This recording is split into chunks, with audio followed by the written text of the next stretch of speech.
여러분, 교회가 여러분 소중하죠? 네, 얼마나 소중합니까? 교회가 소중하고 또 하나님께서 주신 은혜가 정말로 소중합니다. 그런데 성경의 첫 구절은 이렇게 시작합니다. 태초에 하나님이 천지를 창조하시니라.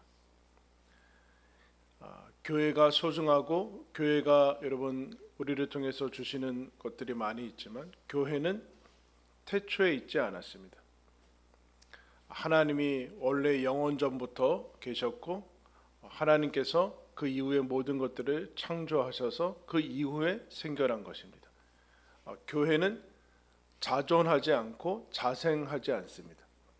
그러니까 교회는 사람에 의해서 만들어졌지만 사람이 만든 것은 아닙니다.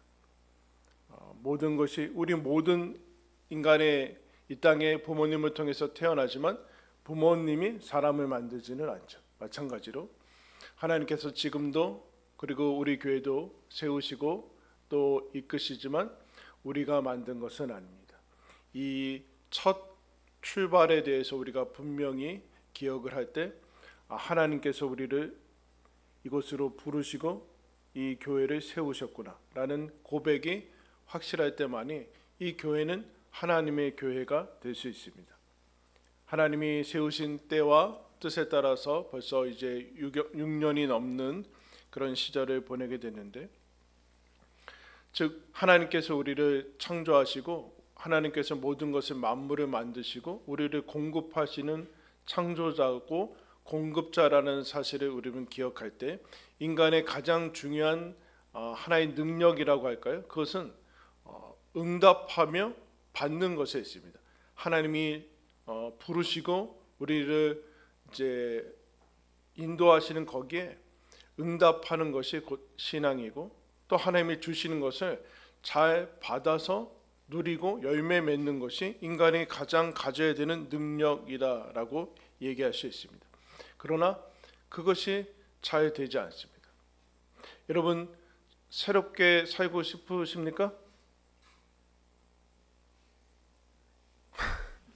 새롭게 살고 싶으세요? 아니요? 곤란한데 이러면?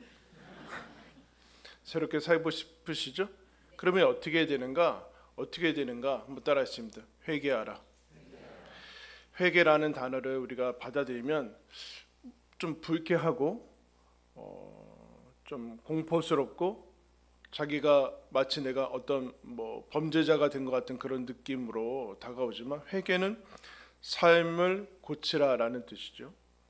삶의 행실을 고치라. 그러니까 지금의 삶의 모습에 안주하지 말고 새로운 모습으로 고치라라는 것이 첫 번째 시작입니다. 여러분, 오늘 우리가 읽은 말씀은 하나님께서 이스라엘 백성이라는 구약의 배경을 통해서 교회의 전 모습을 나타내 주셨고, 12제자와 예수님을 따르는 공생의 기간에 예수님을 따랐던 사람들을 통해서 교회의 어떻게 보면은 그 원래의 모습, 전의 모습들을 이제 생생한 모습으로 보내주셨죠. 그리고 오늘 우리가 읽은 말씀은 교회가 그야말로 이스라엘과 12제자와 그리고 오늘 이 모습을 통해서 원형의 모습을 드러내주고 있습니다. 그래서 교회의 원형의 모습을 살펴보는 것은 우리들에게 언제나 유익합니다. 왜냐하면 우리는 교회에서 생활을 해왔고 자라왔고 또 주변에 보면 많은 교회들이 있어서 그것이 교회의 모습이라고 우리는 오해할 수가 있습니다. 그러나 성경으로 돌아가는 것이 언제나 유익합니다.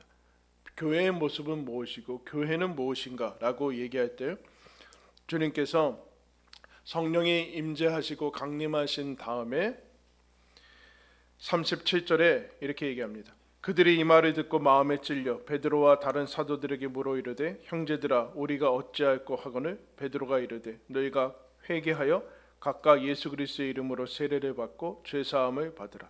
그리하면 성령의 선물을 받을 것이다. 사도 베드로가 성령이 강림하신 다음에 큰 소동과 소리가 일어나자 주변에 예루살렘에 어떤 사람들이 모이니까 하나님의 성령을 힘입어서 하나님의 말씀을 전합니다. 뭐라고 전하는가? 36절에 이렇게 전합니다. 이스라엘 온 집은 확실히 알지니 너희가 십자가에 못 박은 이 예수를 하나님이 주와 그리스도가 되게 하셨느니라. 그 앞에 쭉 말씀을 전하거든요. 너희들이 십자가에 못 박은 그 예수가 다름 아닌 메시아다. 이거 얼마나 충격적인 얘기입니까, 여러분? 본인들은 메시아라고 생각하지 않아서 죽인 거 아니에요.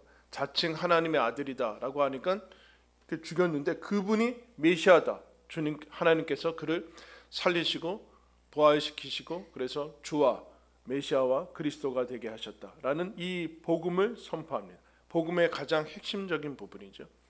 여러분, 이 부분이 중요합니다. 예수 그리스도를 통한 예수 그리스도가 보여주신 이 사역에 대한 말씀을 뭐라고 그래요? 37절에 듣고 말씀을 듣고 이들이 찔려요. 회개하기 전 단계예요.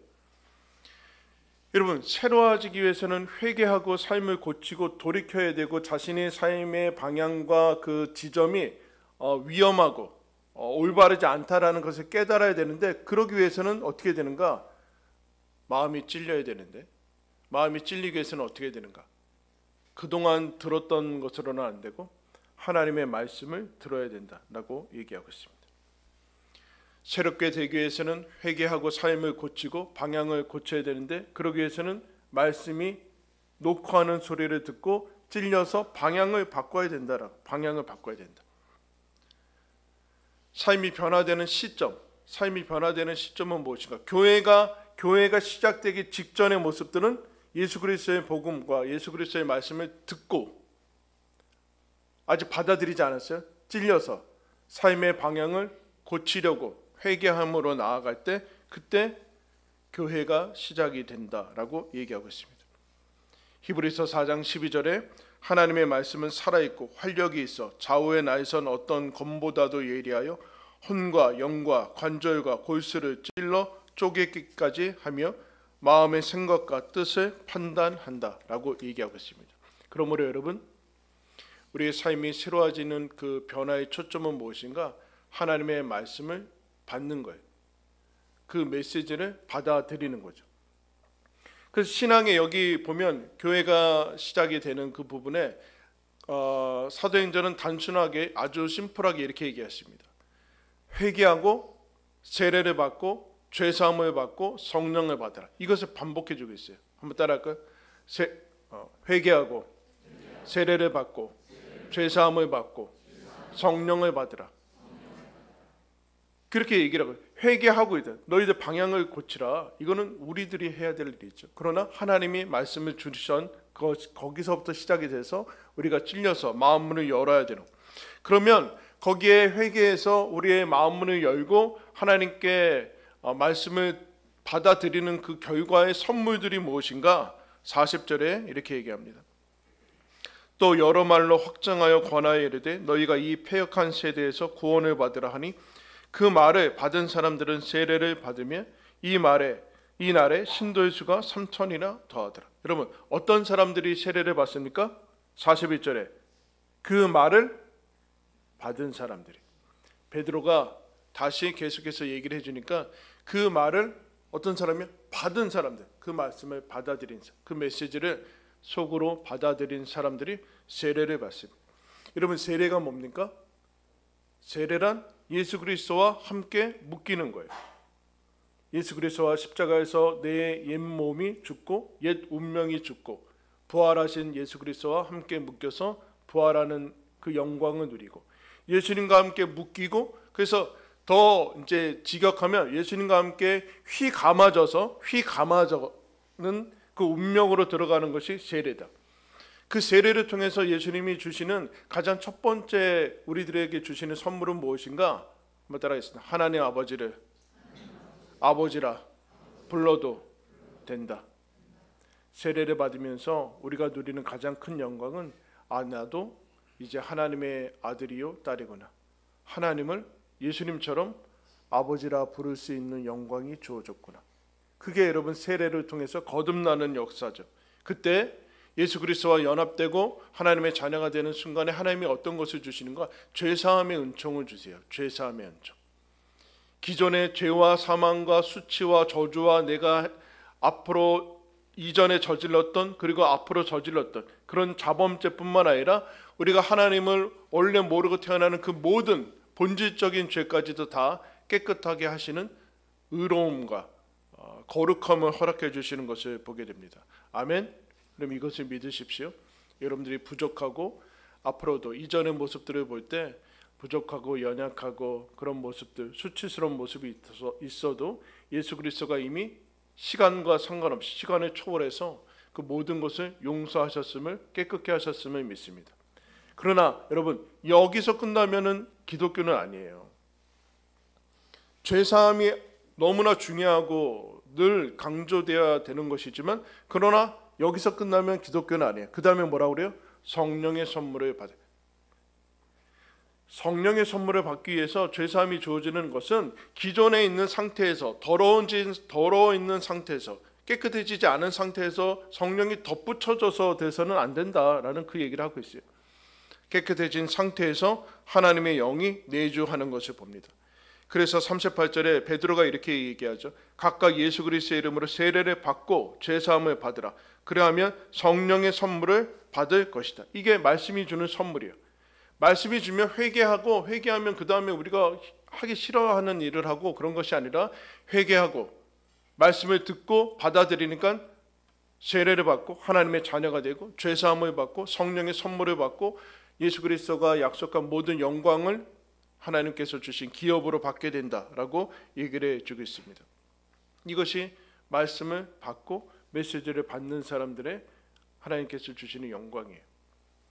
여러분, 오늘부터 교회력으로는 새해가 이제 한 해가 시작이 되는 대림절이라고 합니다. 예수님이 오신 것을 이제 임재하셨다고 해서 대림절이라고 하는데, 저희가 어렸을 때는 대강절이라고 했어요. 근데 대강절 하면 좀 이상하잖아요. 대강림할 때 대강절인데 대강림절 이렇게 되는데, 대강절 그러면 애들이 하도 대강 그래서 대림절이 그냥, 그래서 오늘부터 대림절이라서 이제 추리도 해놨는데, 옆에 분하고 인사할까요? 메리 크리스마스. 그래서 여러분, 왜요? 백화점은 한 달 전에 이미 메리 크리스마스 시작했는데 뭐 우리는 뭐 거의 왜 이렇게 일찍 시작하는 거예요 도대체? 그래서 교회 창립 주일을 올해 저희가 12월 첫 주에 전에 모였죠. 전에 모여서 예배드리고 그랬지만, 공식적으로 언제를 시작으로 할까 했을 때 예수님이 이 땅에 오셔서 새로운 역사를 시작하시는 그 대림절로 시작해서 교회 창립을 했으면 좋겠다 해서 그렇게 한 거예요. 그렇게 했는데, 여러분, 예수님이 이 땅에 오시면서 아기 예수로 오시고, 아기로 오시고, 짐승의 구유로 오시죠.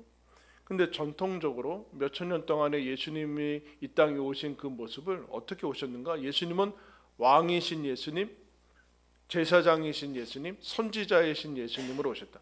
왕, 선지자, 제사장을 하나의 온전한 모습으로 다 그 기능과 역할과 그 모습을 하고 예수님이 이 땅에 오셨다라고 얘기를 하고 있거든요. 근데 여러분, 예수님이 그래서 이제 예수님이 오실 때 이제 보물들 가져와서 경배하잖아요. 거기에 이제 왕 그리스도, 왕 제사장, 선지자라는 그런 느낌이 이제 역할이 있는데, 이런 구약 시대에 하나님께서 성령을 하나님의 영을 부어 주시는 사람이 있었습니다. 기름 부음을 받았다라는 뜻이 그리스도고 메시아라는 뜻입니다. 그러니까 그리스도 메시아는 하나의 보통 명사죠. 그리스도 메시아라는 것은 기름 부음을 받은 자라는 뜻이야. 하나님에 의해서 구별된 사람인데, 구별된 특정한 임무가 있고 특정한 역할이 있죠. 그래서 하나님께서 그들에게 하나님의 기름 부음의 역할로 하나님의 영을 부어주십니다. 전부 다 부어주시지 않으세요. 이스라엘 백성이지만 몇몇 사람한테 부어주시고, 또 전체 인생이 계속되지 않고 대부분은 한시적인 기간에 하나님의 일을 할 때 부어주십니다. 성막을 만드는 사람들에게 하나님의 영을 충만히 부어주시고, 그리고 대표적으로 어떤 사람에게 성령이 부어졌는가? 왕, 제사장, 선지자에게 하나님의 영이 부어주십니다. 그런데 여러분, 오늘 말씀에 놀라운 말씀이 나와요.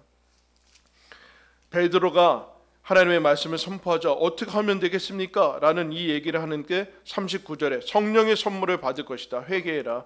39절 우리 다 같이 한번 읽겠습니다. 시작. 이 약속은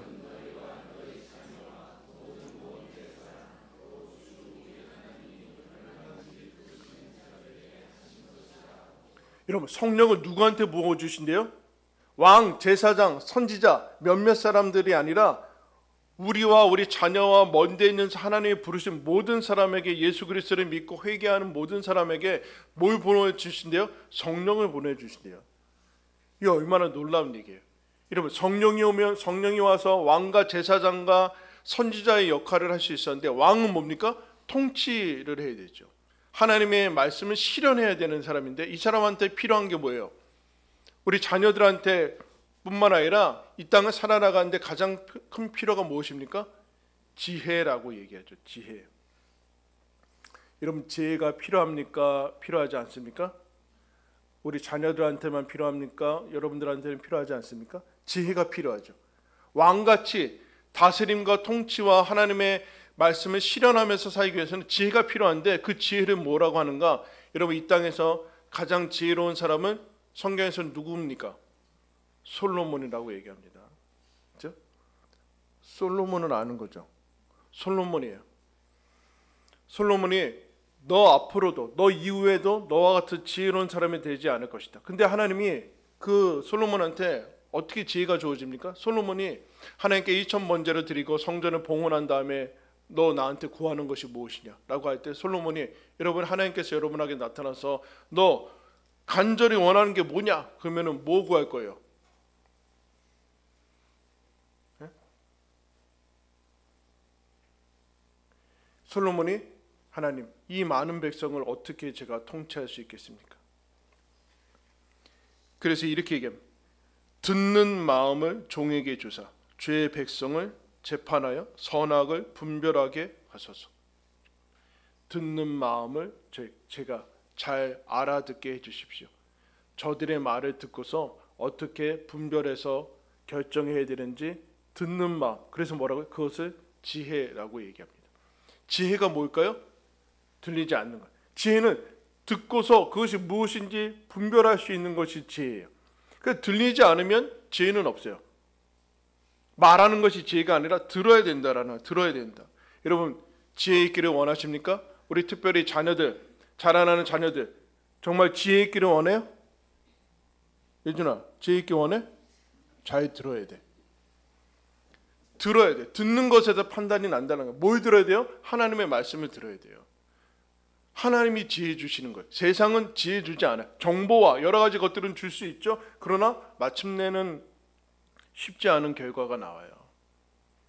정보를 처리하는 것은 컴퓨터가 하는 거예요. 거기에 지혜는 없어요. 잘 들어야 지혜가 생기고 생명이 여러분 생깁니다.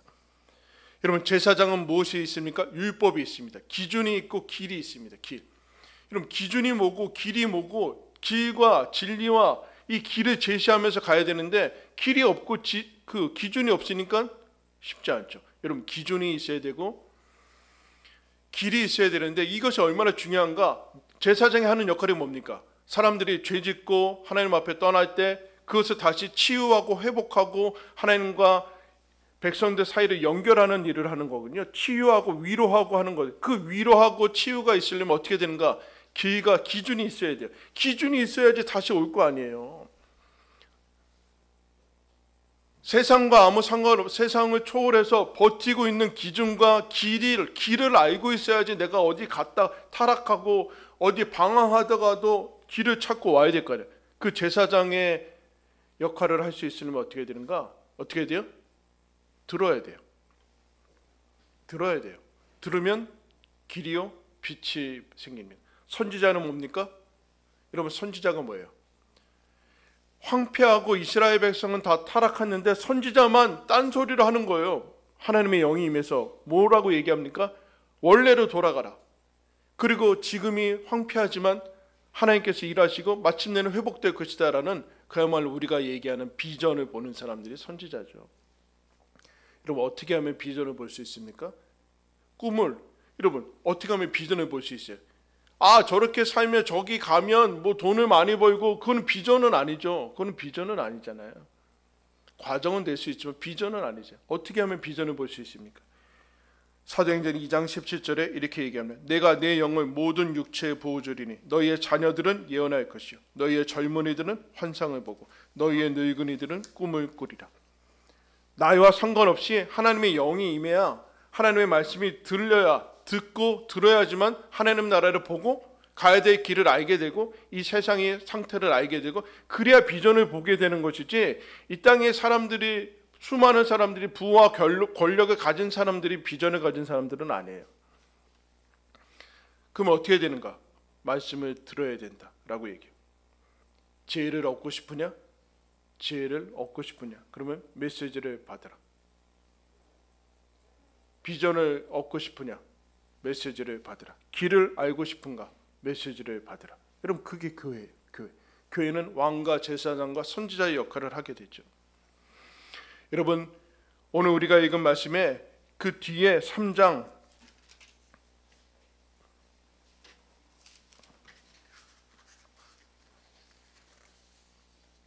3장에 보면은 동일한 말씀이 하나 나오고 있어요. 3장 19절 우리 다 같이 한번 읽겠습니다. 시작.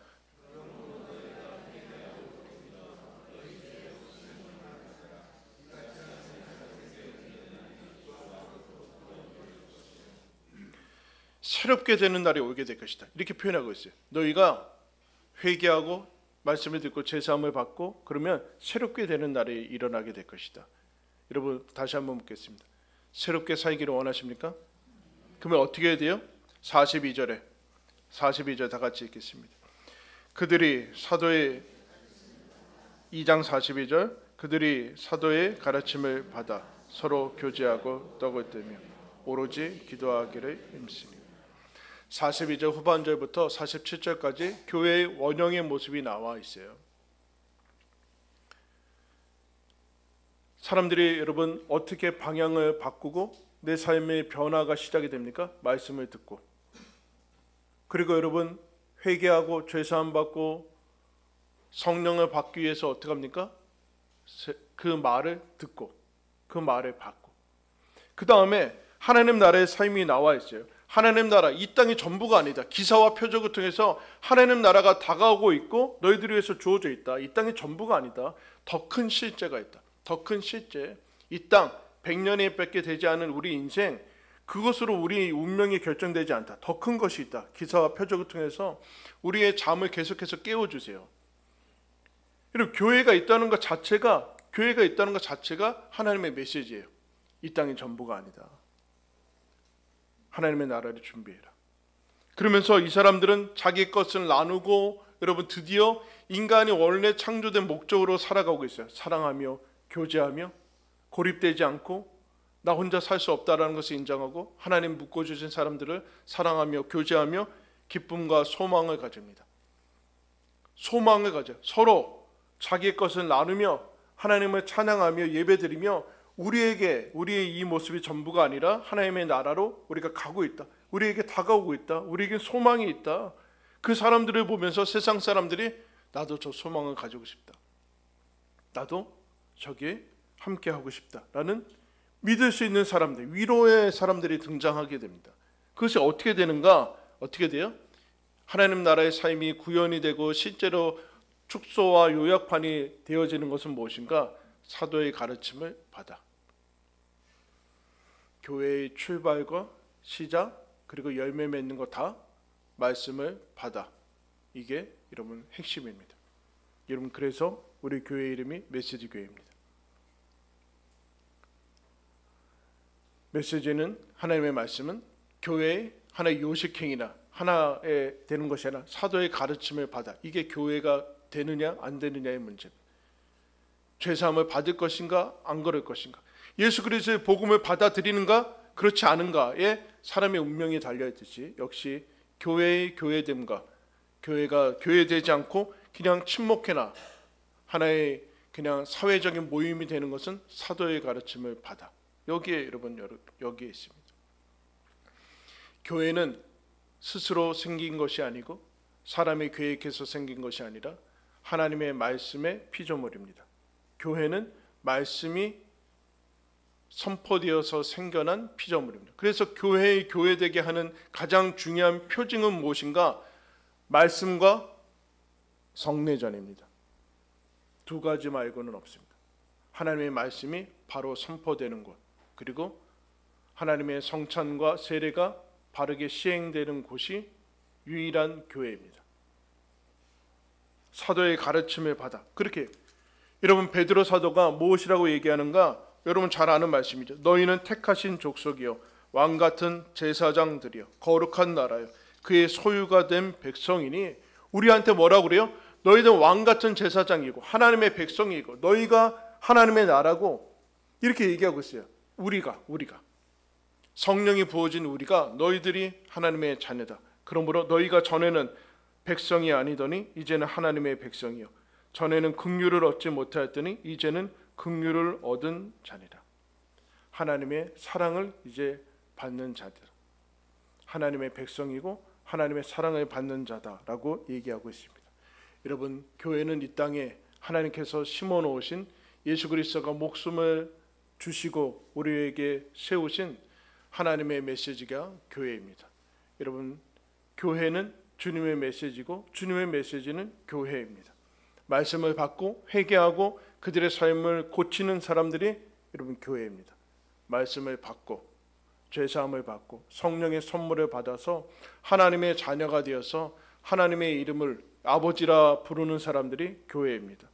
사도의 가르침을 받아서 이제 이전의 삶을 버리고 새롭게 사랑과 소망의 삶을 살아가게 된 사람들이 교회입니다. 그것이 여러분 교회이며 메시지기 교회입니다. 여러분, 하나님께서 우리를 지금까지 인도하시고 그 어려운 코로나도 겪게 하시고 우리를 지금까지 인도하셨음에 감사함을 드립니다. 하나님께서 교회를 세우셨기 때문에 그렇고 교회의 머리가 예수 그리스도이기 때문에 그렇습니다. 그리고 저와 여러분이 여기에 6년간 눈물과 또한 수고와 애씀을 통해서 여기에 이르렀습니다. 여러분 감사함을 드립니다. 우리 옆에 분하고 인사할까요? 당신 때문에 교회가 있었습니다. 메시지 교회, 하나님께서 이 땅에 심으신 하나님의 사랑이요 메시지며 소망인 것을 여러분 기억하면서 하나님께서 부르신 이 교회 안에서 말씀을 받아 누리며 하나님 나라의 삶을 살아가며 또 소망 가운데 하나님 나라까지 승리하시기를 예수님의 이름으로 축원합니다. 기도하겠습니다.